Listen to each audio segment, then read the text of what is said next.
سہیل خان جے پور سے، امام کے پیچھے سورہ فاتحہ پڑھ سکتے ہیں؟ نہیں۔ اس کی وجہ یہ ہے کہ رسول اللہ صلی اللہ علیہ وسلم نے ارشاد فرمایا من کان لہ امام فقراءۃ الامام لہ قراءۃ، جس کا کوئی امام ہو تو امام کی قراءت مقتدی کے لیے کافی ہے۔ صححہ الالبانی، علامہ البانی رحمہ اللہ نے اس حدیث کو صحیح قرار دیا۔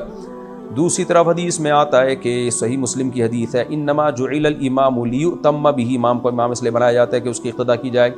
فَإِذَا كَبَّرَ فَكَبِّرُوا، فرمایا امام تکبیر کہے تو تکبیر کہو۔ وَإِذَا قَرَأَ فَأَنصِتُوا، قراءت شروع کرے تو خاموش ہو جاؤ۔ وَإِذَا قَالَ وَلَا الضَّالِّينَ، جب وَلَا الضَّالِّينَ کہے تو قُولُوا آمین، تو آمین کہو۔ تو حدیث میں بتا دیا کہ امام نے کیا کرنا ہے اور تمہارا کیا کام ہے۔ امام کا کام ہے قراءت کرنا اور تمہارا کام ہے فاتحہ کے بعد پیچھے سے آمین کہنا۔ اسی طرح قرآن میں آتا ہے کہ وَإِذَا قُرِئَ الْقُرْآنُ فَاسْتَمِعُوا لَهُ وَأَنصِتُوا لَعَلَّكُمْ تُرْحَمُونَ، جب قرآن کی تلاوت کی جائے تو خاموشی سے سنو تاکہ تم پر رحم کیا جائے۔ اور یہ خطبے کے بارے میں بھی اور نماز کے بارے میں بھی ہے یہ آیت جو ہے۔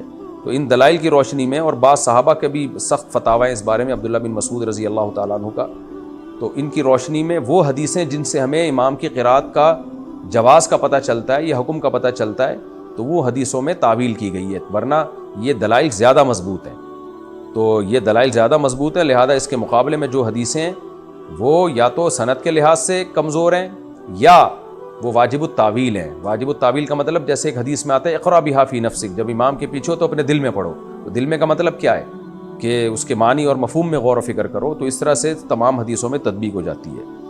اور یہ جو حدیث ہے لم یقرأ بفاتحۃ الکتاب لا صلاۃ لمن لم یقرأ بفاتحۃ الکتاب، جو فاتحہ نہیں پڑھتا اس کی نماز نہیں ہوتی، تو پوری حدیث یوں ہے من لم یقرأ بفاتحۃ الکتاب فصاعدا، صحیح مسلم میں الفاظ ہیں، جو سورہ فاتحہ نہیں پڑھتا اور آگے تلاوت نہیں کرتا اس کی نماز نہیں ہوتی۔